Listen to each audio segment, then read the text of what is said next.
Mainely Motorsports. Can you and I be friends? Here we go. This is Mainely Motorsports, a comprehensive rundown of all the local racing action with your host, Steve Perry. People tell me, when they see me, you're the guy, the mainly guy. Highlights, in-depth interviews, and stories behind the action. Add to the show at 207-324-1220. Live on the radio, live video stream, and on demand as a podcast. My goal in life is to have an empire, my mainly empire. Now, let's get local. Mainly Motorsports. Well, welcome to this week's edition of Mainly Motorsports. I'm your host, Steve Perry. I'm here with my co-host, Debbie Dorr. Every week, she's going to be something different. I got to come up with 52 things that she's known as to me. Last week, you were my best friend. This week, you're my co-host. Does that mean she's something different every time that you see her? Yeah, I don't know if she's something different. That means I got to come up with 52 things that she is to me, right? Yeah, so be careful what you create. What kind of week we've had. Yeah, that'll tell you how our week's going, right? Or that'll tell you how the rest of my night's going to go, right? And obviously we got the man behind the other side of the room, Andy Austin. It's been a great week. We want to obviously thank all of our sponsors, all of our two that we but we're going to grow this, Andy. I'm going to get on it. We need people, I'm going to get on join it. on. And before I go to, and I know, Andy, you have you're like Minority partner of this company? No, the structure. You like structure. Structure, I do. control. And I'm so unstructured. I had 5 Valium before this show started.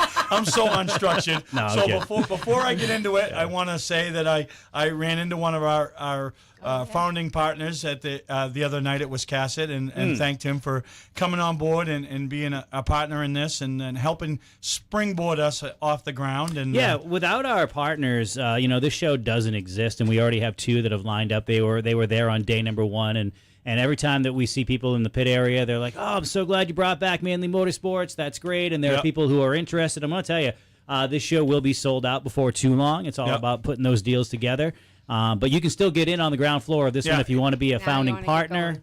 And before or without these founding partners, I won't go and do the dumb things that I did before and write the check and do it all out of my pocket.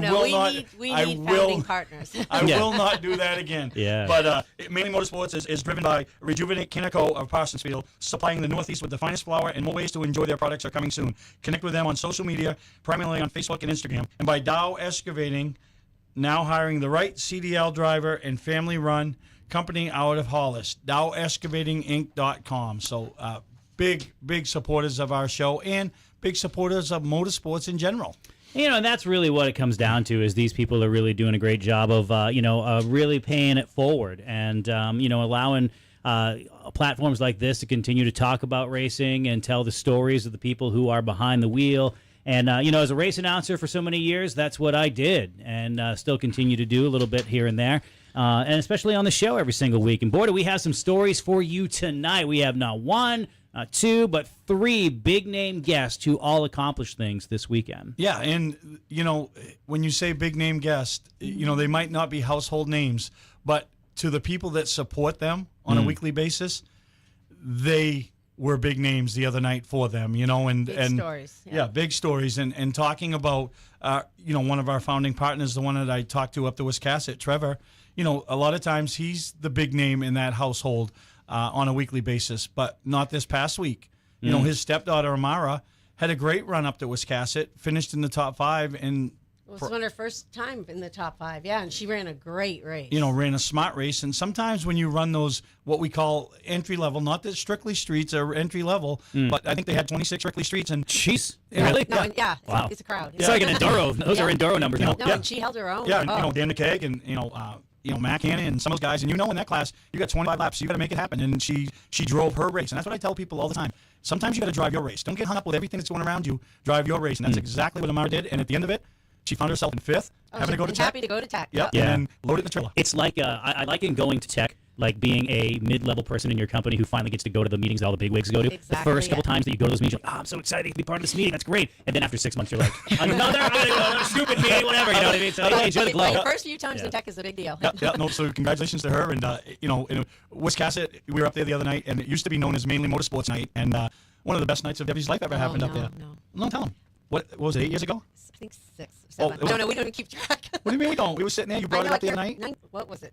I don't even remember. I have no idea what you guys are talking about. We got engaged. Oh, that's great. Yeah, because how romantic. At Wiscasset on the flag stand. I mean, so, seriously. Imagine if they had a Jumbotron.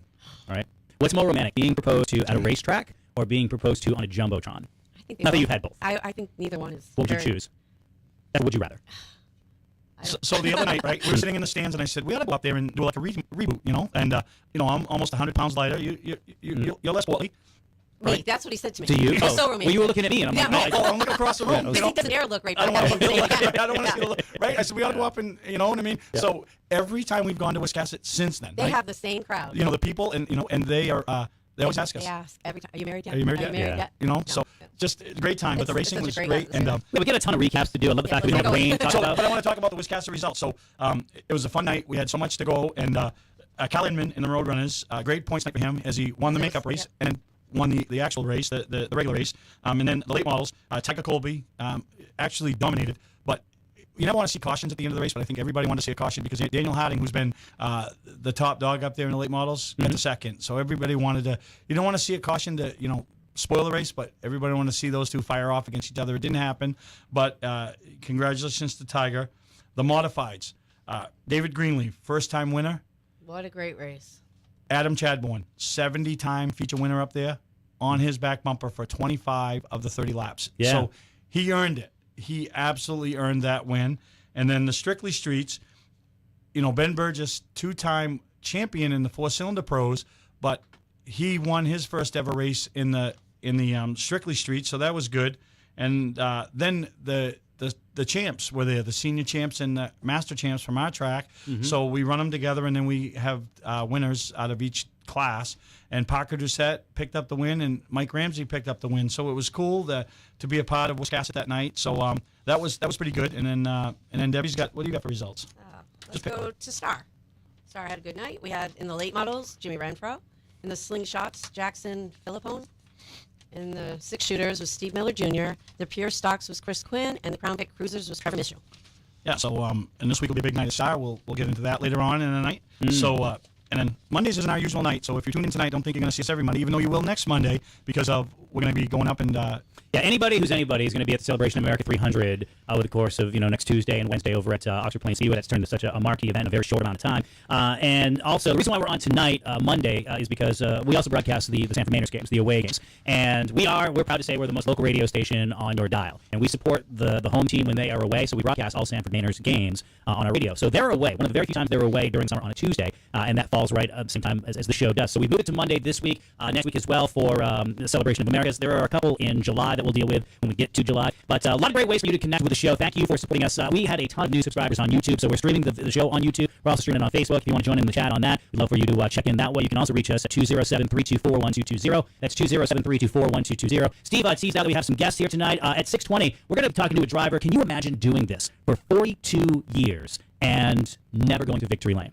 And then it finally happens. What is that story? We'll talk to that driver coming up at 6:20. 6:30, we'll talk to a driver who broke a long winless streak in the Granite State Pro Stock Series this past weekend over at Speedway 95. And then at 6:40, a driver who not broke a streak, he's one of the hottest drivers there. And he beat one of the nation's best. And it was a thrilling last lap race. So we got a stacked show for you tonight. We got a surprise guest a little bit later on during the show. And the way that you connect with this is by going to, as I mentioned, Facebook or YouTube. and connect with us socially too.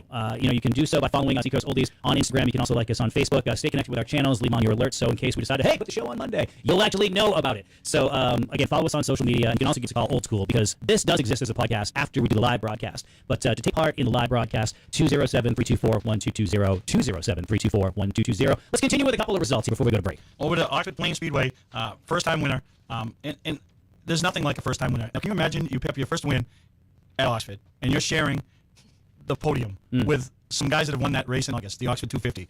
So Colby Benjamin, how big a deal when you look to your right and you got Mike Rowe, you look to your left, you got Scott Robbins. So congratulations to Colby Benjamin picking up the first win up there. It's such a big deal. The family, when you think of the Benjamin name, you don't think of Colby, but his parents, I've got to know them. That little kid started, I say a little kid, he's older now, started his racing career right up at our go-kart track with previous owners, and they went through the modified ranks and came up through, and just a great family. So big night of celebration for them. So congratulations to Colby over there at Oxford. The limited sportsman, longtime competitor over years in a lot of divisions. But John Brill, I think that's his second win of the year. Street stocks, Joey Israelson. Yeah, you say it. Yeah, you say it. And the Mad Bombers, Dustin Staples. Thunderstocks, Alex Mowat picked up the win. The Running Rebels, Cody Childs. The Cruisers, John Childs. And the rookies, Riley Young. And while we're on it, why don't you talk about... well, I might cry again. Yeah, why don't you talk... See, we talked about telling the stories behind the scenes, and there was a major storyline laid down over the course of the weekend. Deb, you have some intel on that. Well, yeah, it was our second race of the season. So in our box stock, that is our second step up from the junior box stock. And Hudson Childs took his first win. I'm going to cry. I can't do it. Go ahead. No, so his grandpa's is in the hospital. He suffered a heart attack, and while loading up to go to the races go to his races at Wiscasset on Saturday. So it's been a little touch and go for them all, and very, very emotional. And then Hudson ran a great race, and he beat Jace Pastore. Now, Jace is one of our top runners. Yeah. So to run against Hudson to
beat Jace was, and they ran such a, and say something about Jace, ran such a great race with him, because at that age, that's when they make their mistakes. They want that little checkered flag, and he didn't. He didn't make a mistake. Hudson didn't make a mistake. It was really emotional. It was just perfect.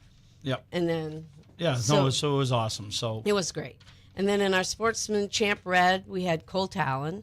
In our Sportsman Champ Blue, we had Jace Pastore. Our Junior Champs was Liam McCormick. Our Junior Sportsman's was Cole Talon again. Our Master Champs was a visitor from Claremont, TJ Laro. Sportsman's was Welker Reynolds. Our Senior Champ was Oliver Quinney. And our Senior Sportsman was Parker Doucette for his second win of the weekend. Yeah, and then Bartlett Bridge finished off a 3-week run of finally the weather cooperated for them. So Tucker Calvert picked up the win in the box stock. He's been so close and finally picked up a win. The Junior Sportsman was Owen Michaels. The Pro Champs was Gabe Goley. The Sportsman was Carter Bjork. Senior Sportsman, I think it's his third win on the year, was Carter Burnett. And the Wing Champ was Adam Jocelyn. So the Green Giant. Ho, ho, ho.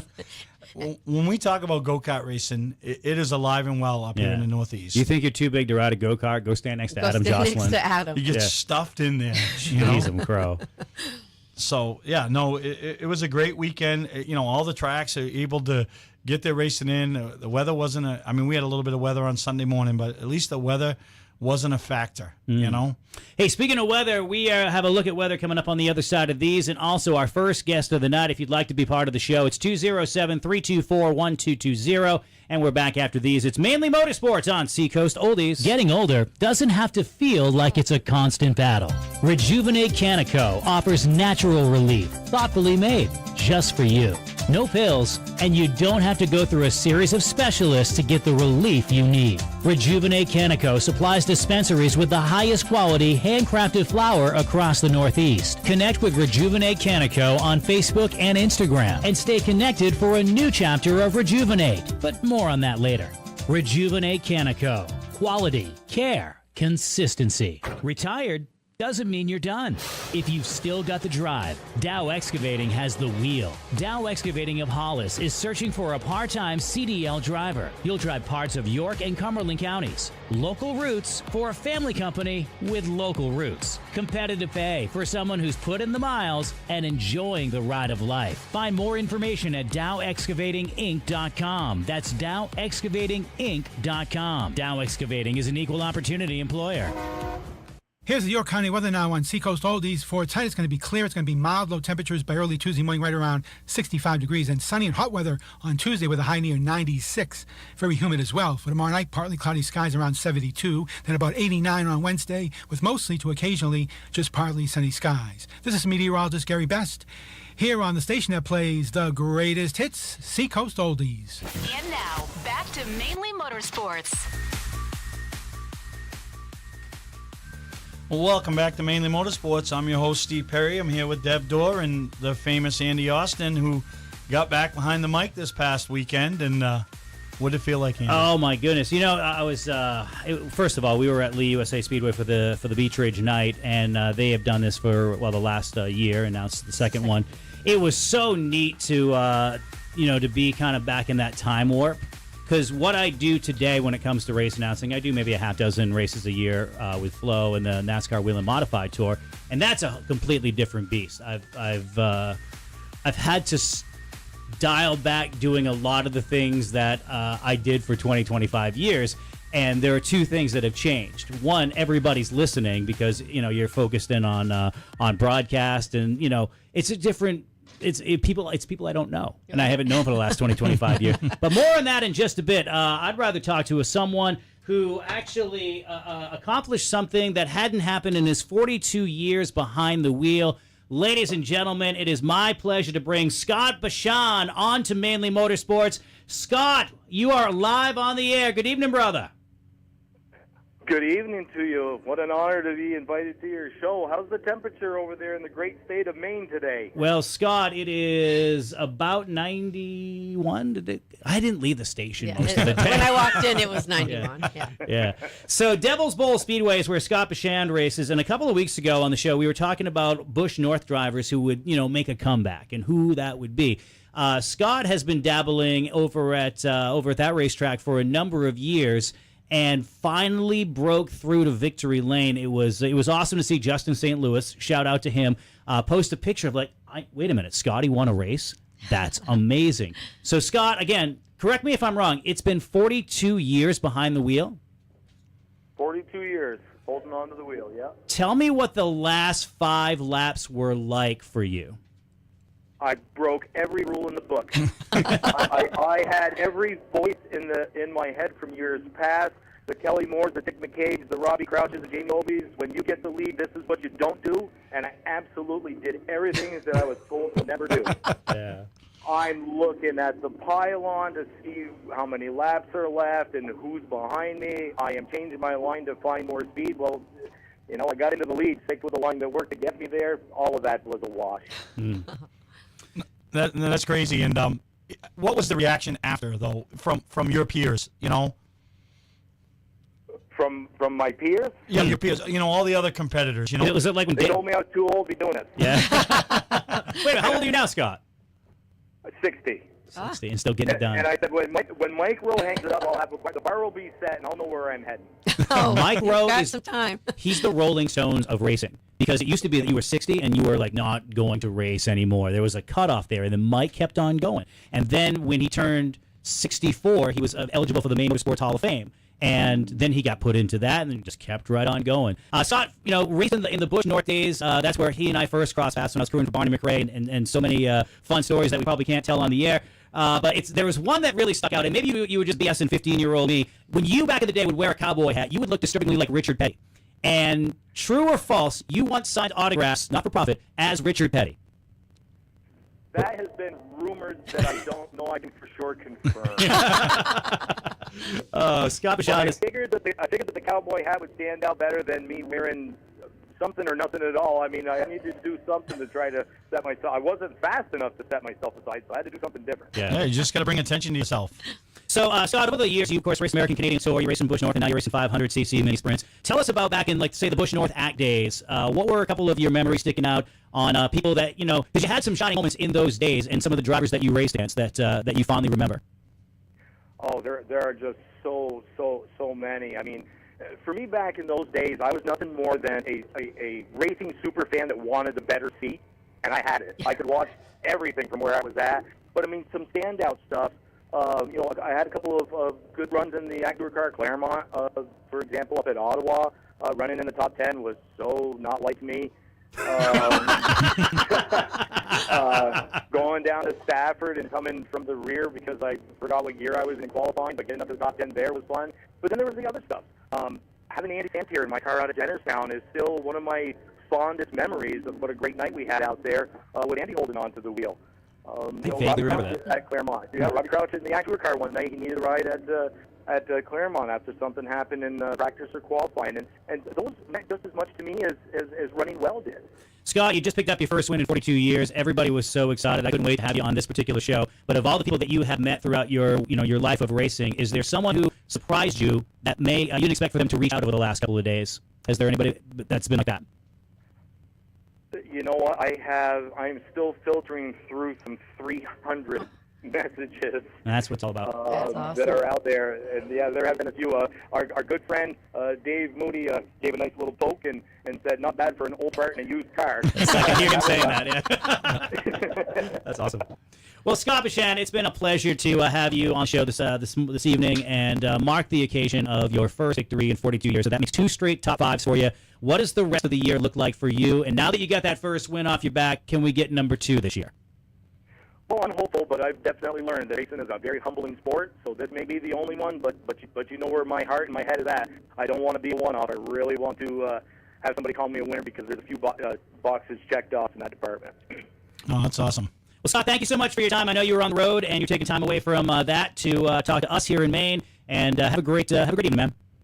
Thank you guys very much. I'll take care up there. All right. Scotty Bishan, the driver who most recently picked up his first win in the 500cc mini sprints. If you want to be part of the show, too, 207-324-1220, 207-324-1220. We got another guest coming in at 6:30, but just to touch again on Lee USA, and you asked me what it was like going back there. The atmosphere, it's like Charlie Sanborn, who's now the anchor over at Lee, and I work well together, and Bruce Elder came in, too, so it was the three of us. Nice. And we announced races, but we were more just joking around the entire time. So, which is what I used to do a lot at Beechridge, because obviously knowing everyone for the 25 years, so you had the leisure to do that. And when you're doing broadcast television, you probably should be crapping on half the field. It's not a good way to go. But it was just so fun to go see everybody, to see some really good racing too. They had an awesome Pro Series race because they announced all of the divisions as the Beechridge divisions. Yep. So their Pro Stocks would be Pro Series, and that was a killer race between Nick Cusack. He led most of the event. They had a late race caution, and he got snipped there at the end. It was really, really great to watch at the very end of it. Some of the old Beechridge guys like Corey Bubar, and at the very end, Cole Roby had a pretty good run too. But it was Jimmy Renfrew Jr. ended up picking up that 60-lap Pro Series win, and that was just one of the races that Brian Caswell. So on Beechridge tonight picked up a win. Oh no, that was just that was the heat race. But Caswell ran strong as well, and just a good night all around. They're doing fireworks, I believe, this Friday night. Friday, yeah. They do. It's Uncle Sam Slam and fireworks display. And I think that's something that's really come back over the last couple of years too. The showmanship of some of these shows. I worked for, and I still work for, Josh Veneta and JV Productions, and it's very important to have a special trophy. And I know as Mainly Awards, you can understand the value of having that a racer who can win anything, but they want your trophy. We have the Duel with the Dog coming up with the Wheel and Modified Tour in July, and even Doug Covey's like, I've won how many races, right? Yep. Countless. Yeah. But he wanted that trophy, that Bulldog trophy. So calling it the Duel Dog, the Uncle Sam Slam, bringing back some of that showmanship to racing, the celebration of America's 300. You didn't have a race on the 4th of July, that's great, but what are you going to do? You're going to make it a theme. Yeah. And I know you do that with LST, so big shout out to all the promoters who continue to promote the sport. Well, that's what they talk about. When it's all said and done, that's all you got left is the hardware and the friendships. You know what I mean? And talking to Scotty, too, just hearing some of those names, I had forgotten that Andy Santerre, I was following the Busch North series at that time. I think I might have been kind of quasi-crewing with Scotty. I was mainly with Bonnie. And I forget what happened, but Andy was one of those top dogs at the time and just coming up through. And to hear that name was kind of neat as well. So 207-324-1220, 207-324-1220 is the number. And on the line now, welcome to Mainly Motorsports. You're live on the air. Who are we talking to? Hey guys, this is Evan Bollier. Yes, it is! Yeah, Evan Bollier, who just recently broke his long winless streak over at Speedway 95, the Granite State Pro Stock Series. Had a huge show up there. Again, I opened up social media on Sunday morning, and I love seeing stuff like this. Oh, yeah. It took over. Yeah. You getting out of your car. We asked Scotty Bishan, who was our last guest, what the last 5 laps were like. And for you, what were your last 5 laps for the checkered flag? Holy, I can barely remember it now, Andy. It's kind of a blur, to be honest with you. It's been a while since I've been in that position. I really didn't know what to do. We were trying to catch some lap traffic, and I had Josh Sinclair right behind me, and I'm like, in my head, do I push the issue here, or do I wait? And I'm like, I gotta push, because if I don't, he's going to, and I cannot lose this race. It's been so long since we've gotten a win. We had such a good car the other night. You don't have a car like that very often. Everything aligned perfectly for us. It was great. Yeah, and you don't want to give up any gap you got, and the one good thing is, having Josh Sinclair behind you, he's not gonna do anything stupid. If you show him the hole, he's gonna take it, but he's not gonna make it. Yeah, exactly. And Josh, I told him this after the race. He's one of the cleanest drivers I've raced with, and I raced against him a lot now. And he's aggressive, but he's clean, and he's always fair. He's fast, and he's no slouch around that racetrack, especially. So, just to race with him and get to, the quality of cars that we had there was pretty spectacular.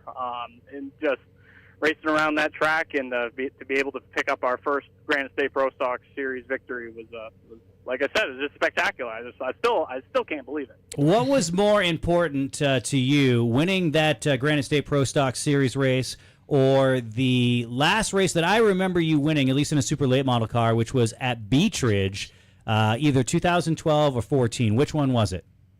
It was 13, right in between. Oh, all right. It's been that long. Yeah. It's been that Showing long. his age. It was that long between. Yeah. I know, right? Which is hard to It's been believe. that long. Because you're normally up front. I mean, there are a few races I remember at Star that you easily could have won that slipped out of your hands. And between the 2013 race and the one in 2025, as I mentioned, a couple of races that slipped out of your hands. I think you would admit that as well.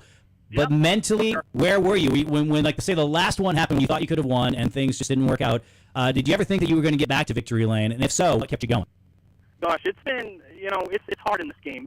We've done it for so long now, and I know how competitive it is, but it is hard to watch, you see a lot of guys come up and through, and like, yeah, they're going to get a win, they're going to get a win, it's like, at least we knew we could do it because we had against the best competition at Beechers, and that's really what kept me going.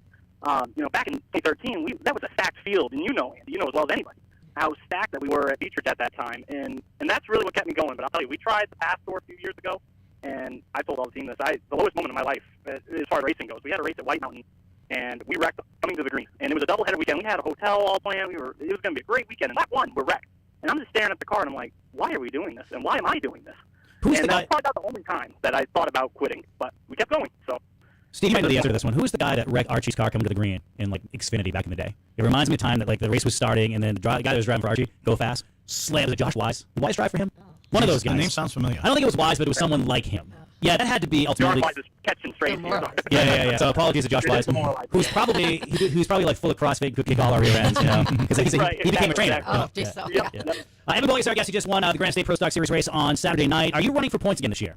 Yes, that's the plan. Yep, especially now. The plan was just to focus on the Grand State Pro Stock Series this season. We've done some extracurricular stuff in the past couple of years, but it gets expensive, and if anything goes wrong, we just don't want to hurt our chances in that series. So I think this year we're just going to focus on the Grand State Pro Stock Series Tour. We might run a race or two. We might still go run the Boss Hog with Scattered maybe, but we'll see where we're at that time of the season. But they have a great group. I mean, Mike Parks does a really good job with that series, I think, and we found a good home there. So yeah, that's just kind of the plan. What I love about you is the fact that you said about Parks and his group, and they do run a very solid program. But last year you came so close to that ring. What happened on the final race of 2024? Well, we went back and looked after the race. We had a sway bar come undone, unfortunately, in that final race, and lost it by 1 point. But that's fate. We had it. That's just you got to lose one before you win one. I guess that's what they say. That's what they say. So exactly, I've had to process it that way, and honestly, it motivated us. It really galvanized our little group. And speaking of your little group, like you've had the same group for years. Like you have loyal friends. I sure do, and I mean. Derek Jefferson, he was spotting for me the other night. He's grown into that role. He fought for me on the night that Trudeau can't make it. And Derek's been with me since we were in high school. Legend car. I remember you guys in Legends, yeah. Exactly. I mean, him, and you guys know Louis Anderson. He's helping us the last few years. Cody. He's always been on and off. He's so awesome. And Cody Wilson. And we have our neighbor, Sean, who's been helping us out at the track lately, too. He's a young kid, 18 years old, and he just loves working on these things. He loves the competition. He loves doing it. So we have such a tight-knit group. And, it's all people, for the most part, that we knew from go-kart days, right? Yeah, they come from LSD. Yeah, nobody's getting a paycheck. It's just guys that are all in it together. A team. Exactly. Evan Boyes, Evan's our guest here tonight. You talk about your tight-knit team and people that have meant a lot to you over the course of time. Can you tell us what it was like to win that race emotionally for you with the loss of your mother? Yeah, that was. It's been a really hard month. It's been longer than that this has been going on for. I mean, my mom fought cancer for 10 years, and she had pancreatic for the last 2, and she fought such a hard fight, and we lost her. It's going to be a month tomorrow, and it's been a lot to process for our whole family. And it was nice that most of my family was there the other night. I had my dad, obviously, my wife, my daughter. My niece was there, and we're all so close to my mom. She's kind of the centerpiece of our family, and